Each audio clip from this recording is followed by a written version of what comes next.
नमस्कार मित्रों, हिंदी की दुनिया में आपका स्वागत है। आज हम सुनेंगे जयशंकर प्रसाद जी की लिखी कहानी आकाशदीप। आकाशदीप कहानी में जयशंकर प्रसाद जी ने बुद्धगुप्त और चंपा के माध्यम से प्रेम और घृणा के स्वभाव को प्रकट करने का प्रयास किया है। तो कहानी शुरू करें। बंदी, क्या है? सोने दो। मुक्त होना चाहते हो? अभी नहीं, निद्रा खुलने पर चुप रहो, फिर अवसर न मिलेगा। बड़ी शीत है, कहीं से एक कंबल डालकर कोई शीत से मुक्त कराता। आंधी की संभावना है, यही अवसर है। आज मेरे बंधन शिथिल हैं। तो क्या तुम भी बंदी हो? हाँ, धीरे से बोलो। इस नाव पर केवल 10 नाविक और प्रहरी है। शस्त्र मिलेगा? मिल जाएगा। पोत से संबद्ध रज्जू काट सकोगे? हाँ। समुद्र में हिलोरें उठने लगी। दोनों बंदी आपस में टकराने लगे। पहले बंदी ने अपने को स्वतंत्र कर लिया, दूसरे का बंधन खोलने का प्रयत्न करने लगा। लहरों के धक्के एक दूसरे को स्पर्श से पुलकित कर रहे थे। मुक्ति की आशा, स्नेह का असंभावित आलिंगन, दोनों ही अंधकार में मुक्त हो गए। दूसरे बंदी ने हर्षातिरेक से उसको गले लगा लिया। सहसा उस बंदी ने कहा, यह क्या, तुम स्त्री हो? क्या स्त्री होना कोई पाप है? अपने को अलग करते हुए स्त्री ने कहा, शस्त्र कहाँ है? तुम्हारा नाम? चंपा। तारक खचित नील अंबर और नील समुद्र के अवकाश में पवन उधम मचा रहा था। वह दुष्ट हो रहा था। समुद्र में आंदोलन था। नौका लहरों में विकल थी। स्त्री सतर्कता से लुढ़कने लगी। एक मतवाले नाविक के शरीर से टकराती हुई सावधानी से उसका कृपाण निकालकर फिर लुढ़कते हुए बंदी के समीप पहुंची। सहसा पोत से पथ प्रदर्शक ने चिल्लाकर कहा, आंधी! आपत्ति सूचक तुरे बजने लगा। सब सावधान होने लगे। बंदी युवक उसी तरह पड़ा रहा। किसी ने रस्सी पकड़ी, कोई पुआल खोल रहा था, पर युवक बंदी लुढ़क कर उस रज्जू के पास पहुंचा जो पोत से संलग्न थी। तारे ढक गए, तरंगे उद्वेलित हुई, समुद्र गरजने लगा। भीषण आंधी पिशाचिनी के समान नाव को अपने हाथ में लेकर कंदुक घृणा और अट्टहास करने लगी। एक झटके के साथ ही नाव स्वतंत्र थी। उस संकट में भी दोनों बंदी खिलखिलाकर हंस पड़े। आंधी के हाहाकार में उसे कोई न सुन सका। अनंत जलनिधि में उषा का मधुर आलोक फूट उठा। सुनहली किरणों और लहरों की कोमल सृष्टि मुस्कुराने लगी। सागर शांत था। नाविकों ने देखा, पोत का पता नहीं, बंदी मुक्त हैं। नायक ने कहा, बुद्धगुप्त, तुमको किसने मुक्त किया? कृपाण दिखाकर बुद्धगुप्त ने कहा, इसने। नायक ने कहा, तो तुम्हें फिर बंदी बनाऊंगा। किसके लिए? पोताध्यक्ष मणिभद्र अतल जल में होगा। नायक, अब वह इस नौका का स्वामी मैं हूँ। तुम जलदस्यु बुद्धगुप्त? कदापि नहीं, चौंक कर नायक ने कहा और अपना कृपाण टटोलने लगा। चंपा ने इसके पहले ही उस पर अधिकार कर लिया था। वह क्रोध से उछल पड़ा। तो तुम द्वंद्व युद्ध के लिए प्रस्तुत हो जाओ। जो विजयी होगा वही स्वामी होगा। इतना कह बुद्धगुप्त ने कृपाण देने का संकेत किया। चंपा ने कृपाण नायक के हाथ में दे दिया। भीषण घात प्रतिघात आरंभ हुआ। दोनों कुशल, दोनों त्वरित गति वाले थे। बुद्धगुप्त ने अपना कृपाण दांतों से पकड़कर अपने दोनों हाथ स्वतंत्र कर लिए। चंपा भय और विस्मय से देखने लगी। नाविक प्रसन्न हो गए, परंतु बुद्धगुप्त ने लाघव से नायक का कृपाण वाला हाथ पकड़ लिया और विकट हुंकार से दूसरा हाथ कटी में डाल उसे गिरा दिया। दूसरे ही क्षण प्रभात की किरणों में बुद्धगुप्त की विजयी कृपाण उसके हाथों में चमक रही थी। नायक की कायर आंखें प्राण भिक्षा मांगने लगी। बुद्धगुप्त ने कहा, बोलो, अब स्वीकार है कि नहीं? मैं अनुचर हूँ, वरुण देव की शपथ, मैं विश्वासघात न करूँगा। बुद्धगुप्त ने उसे छोड़ दिया। चंपा ने युवक जलदस्यु के समीप आकर उसके क्षतों को अपनी स्निग्ध दृष्टि से कोमल करों से वेदना विहीन कर दिया। बुद्धगुप्त के सुसंगठित शरीर पर रक्त बिंदु विजय तिलक लगा रहे थे। विश्राम लेकर बुद्धगुप्त ने पूछा, हम लोग कहाँ होंगे? बाली द्वीप से बहुत दूर, संभवतः एक नवीन द्वीप के पास, जिसमें अभी हम लोगों का बहुत कम आना जाना होता है। सिंघल के वणिकों का वहाँ प्राधान्य है। कितने दिनों में हम लोग पहुँचेंगे? अनुकूल पवन मिलने पर 2 दिन में, तब तक के लिए खाद्य का अभाव न होगा। सहसा नायक ने नाविकों को डांड लगाने की आज्ञा दी और स्वयं पतवार पकड़कर बैठ गया। बुद्धगुप्त के पूछने पर उसने कहा, यहाँ एक जलमग्न शैलखंड है, सावधान न रहने से नाव के टकराने का भय है। तुम्हें इन लोगों ने बंदी क्यों बनाया? बड़िक, मणिभद्र की पाप वासना ने। तुम्हारा घर कहाँ है? जाह्नवी के तट पर। चंपा नगरी की एक क्षत्रिय बालिका हूँ। पिता इसी मणिभद्र के यहाँ प्रहरी का काम करते थे। माता का देहावसान हो जाने पर मैं भी पिता के साथ नाव पर ही रहने लगी। तुम्हारे आक्रमण के समय मेरे पिता ने ही 7 दस्युओं को मारकर जल समाधि ली। 1 मास हुआ मैं इस नील नभ के नीचे, नील जलनिधि के ऊपर एक भयानक अनंतता में निसहाय हूँ, अनाथ हूँ। मणिभद्र ने मुझसे एक दिन घृणित प्रस्ताव किया। मैंने उसे गालियाँ सुनाई। उसी दिन से बंदी बना दी गई। चंपा रोष से जल रही थी। मैं भी ताम्रलिप्त एक क्षत्रिय हूँ चंपा, परंतु दुर्भाग्य से जलदस्यु बनकर जीवन बिताता हूँ। अब तुम क्या करोगी?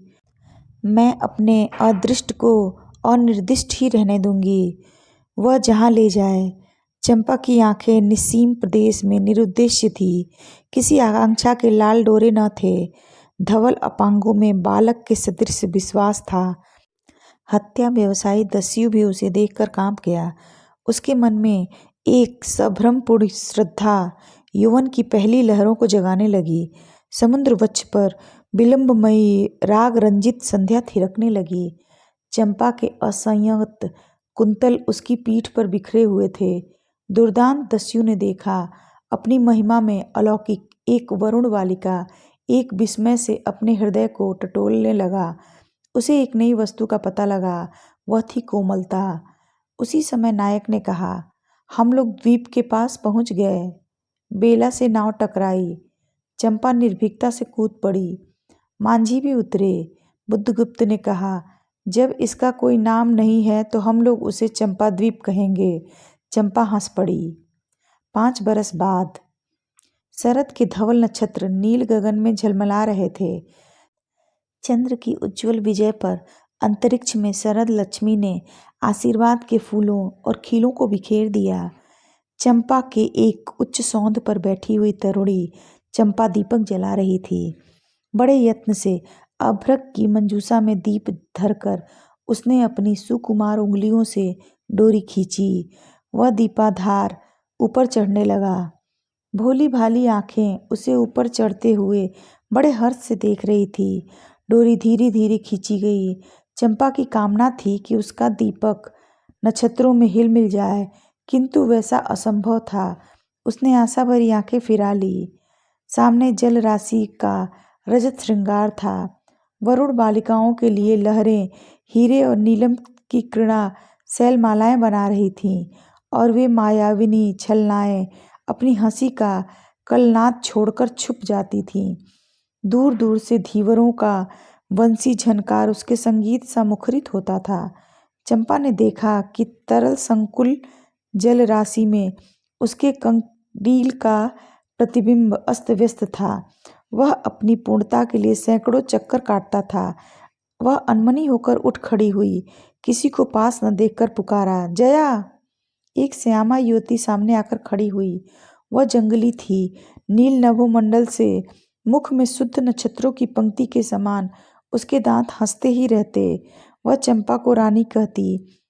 बुद्धगुप्त की आज्ञा थी। महानाविक कब तक आवेंगे, बाहर पूछो तो। चंपा ने कहा। जया चली गई। दूरागत पवन चंपा के अंचल में विश्राम लेना चाहता था। उसके हृदय में गुदगुदी हो रही थी। आज न जाने क्यों वह बेसुध थी। एक दीर्घकाय दृढ़ पुरुष ने उसकी पीठ पर हाथ रखकर चमत्कृत कर दिया।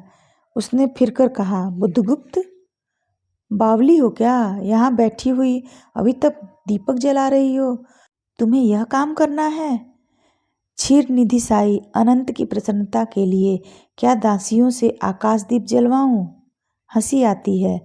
तुम किसको दीप जलाकर पथ दिखलाना चाहती हो? उसको जिसको तुमने भगवान मान लिया है। हाँ, वह भी कभी भटकते हैं, भूलते हैं, नहीं तो बुद्धगुप्त को इतना ऐश्वर्य क्यों देते। तो बुरा क्या हुआ इस द्वीप की अधीश्वरी चंपा रानी, मुझे इस बंदी गृह से मुक्त करो। अब तो बाली, जावा और सुमात्रा का वाणिज्य केवल तुम्हारे अधिकार में है महानाविक। परंतु मुझे उन दिनों की स्मृति सुहावनी लगती है जब तुम्हारे पास एक ही नाव थी और चंपा के उपकूल में पुण्य लाद कर हम लोग सुखी जीवन बिताते थे। इस जलनिधि में अगणित बार हम लोगों की तरी आलोकमय प्रभात में तारिकाओं की मधुर ज्योति में थिरकती थी। बुद्धगुप्त, उस विजन में अनंत में जब माझी सो जाते थे, दीपक बुझ जाते थे, हम तुम परिश्रम से थक कर पालों में शरीर लपेटकर एक दूसरे के मुंह क्यों देखते थे, वह नक्षत्र की मधुर छाया। तो चंपा, अब उससे भी अच्छे ढंग से हम लोग विचर सकते हैं। तुम मेरी प्राणदात्री हो, मेरी सर्वस्व हो। नहीं नहीं, तुमने दस्यु वृत्ति छोड़ दी, परंतु हृदय वैसा ही अकरुण, सतृष्ण और ज्वलनशील है। तुम भगवान के नाम पर हंसी उड़ाते हो, मेरे आकाशदीप पर व्यंग कर रहे हो। नाविक, उस प्रचंड आंधी में प्रकाश की एक एक किरण के लिए हम लोग कितने व्याकुल थे। मुझे स्मरण है, मैं जब छोटी थी, मेरे पिता नौकरी पर समुद्र में जाते थे। मेरी माता मिट्टी का दीपक बांस की पिटारी में भागीरथी के तट पर बांस के साथ ऊंचे टांग देती थी। उस समय वह प्रार्थना करती थी, भगवान, मेरे पथ भ्रष्ट नाविक को अंधकार में ठीक पथ पर ले चलना। और जब मेरे पिता वर्षों बाद लौटते तो कहते, साध्वी, तेरी प्रार्थना से भगवान ने भयानक संकटों से मेरी रक्षा की है। वह गदगद हो जाती। मेरी माँ, आह नाविक, यह उसी की पुण्य स्मृति है। मेरे पिता, वीर पिता की मृत्यु के निष्ठुर कारण जलदस्यु। हट जाओ। सहसा चंपा का मुख क्रोध से भीषण होकर रंग बदलने लगा। महानाविक ने कभी यह रूप न देखा था। वह ठठाकर हंस पड़ा। यह क्या चंपा, तुम अस्वस्थ हो जाओगी, सो रहो, कहता हुआ चला गया। चंपा मुट्ठी बांधे उन्मादिनी सी घूमती रही। निर्जन समुद्र के उपकूल में बेला से टकराकर लहरें बिखर जाती थीं। पश्चिम का पथिक थक गया था, उसका मुख पीला पड़ गया। अपनी शांत गंभीर हलचल में जलनिधि विचार में निमग्न था। वह जैसे प्रकाश की उन्मिलिन किरणों से विरक्त था। चंपा और जया धीरे धीरे उस तट पर आकर खड़ी हो गईं। तरंग से उठते हुए पवन ने उसके बसन को अस्त व्यस्त कर दिया। जया के संकेत से एक छोटी सी नौका आई। दोनों के उस पर बैठते ही नाविक उतर गया। जया नाव खेने लगी। चंपा मुग्ध सी समुद्र के उदास वातावरण में अपने को मिश्रित कर देना चाहती थी। इतना जल, इतनी शीतलता, हृदय की प्यास न बुझी। पी सकूंगी? नहीं। तो जैसे बेला से चोट खाकर सिंधु चिल्ला उठता है, उसी के समान रोदन करूं, या जलते हुए स्वर्ण गोलक सदृश अनंत जल में डूबकर बुझ जाऊं। चंपा के देखते देखते पीड़ा और ज्वलन से आरक्त बिंब धीरे धीरे सिंधु में चौथाई, आधा, फिर संपूर्ण विलीन हो गया। एक दीर्घ निश्वास लेकर चंपा ने मुंह फेर लिया। देखो तो, महानाविक का बजरा उसके पास है। बुद्धगुप्त ने झुककर हाथ बढ़ाया। चंपा उसके सहारे बजरे पर चढ़ गई। दोनों पास पास बैठ गए। इतनी छोटी नाव पर घूमना ठीक नहीं है। पास ही वह जलमग्न शैलखंड है, कहीं नाव टकरा जाती या ऊपर चढ़ जाती। चंपा, तो अच्छा होता बुद्धगुप्त, जल में बंदी होना कठोर प्राचीरों से तो अच्छा है। आह चंपा, तुम कितनी निर्दयी हो। बुद्धगुप्त को आज्ञा देकर तो देखो, वह क्या नहीं कर सकता जो तुम्हारे लिए नए द्वीप की सृष्टि कर सकता है, नई प्रजा खोज सकता है, नए राज्य बना सकता है। उसकी परीक्षा लेकर देखो तो। कहो चंपा, कृपाण से अपना हृदय पिंड निकालकर अपने हाथों अतल जल में विसर्जन कर दे। महानाविक, जिसके नाम से बाली, जावा और चंपा का आकाश गूंजता था, पवन थर्राता था, घुटनों के बल चंपा के सामने छलछलाई आंखों से बैठा था। सामने शैलमाला की चोटी पर हरियाली में विस्तृत जल देश में नील पिंगल संध्या, प्रकृति की सहृदय कल्पना, विश्राम की शीतल छाया स्वप्न लोक का सृजन करने लगी। उस मोहिनी के रहस्यपूर्ण नील जाल का कुहक स्फुट हो उठा, जैसे मदिरा से सारा अंतरिक्ष सिक्त हो गया। सृष्टि नील कमलों से भर उठी। उस सौरभ से पागल चंपा ने बुद्धगुप्त के दोनों हाथ पकड़ लिए।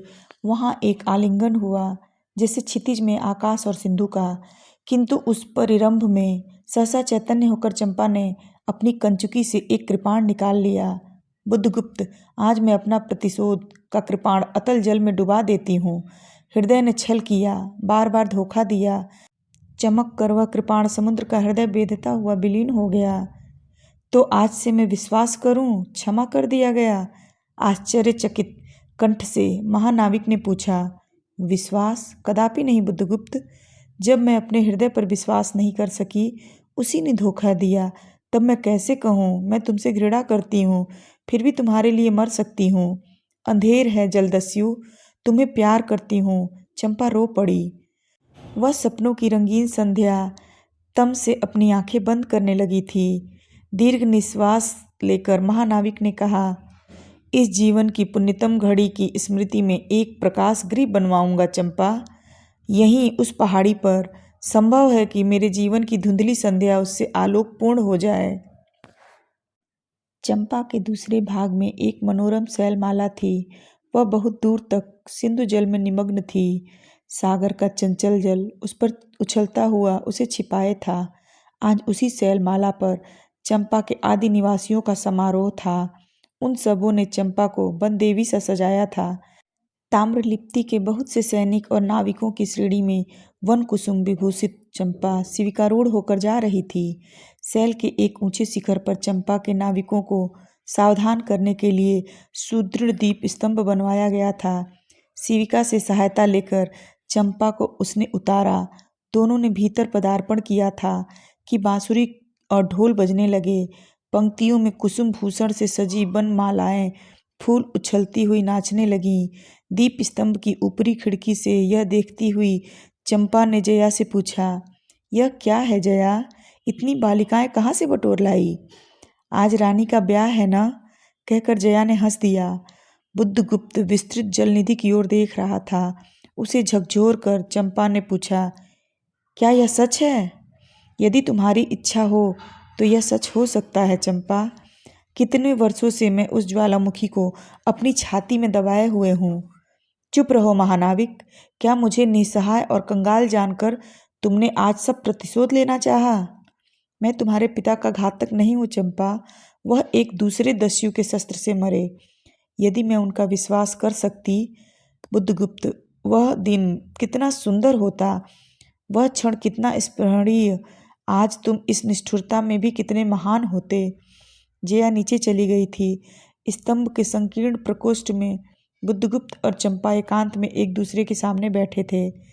बुद्धगुप्त ने चंपा के पैर पकड़ लिए।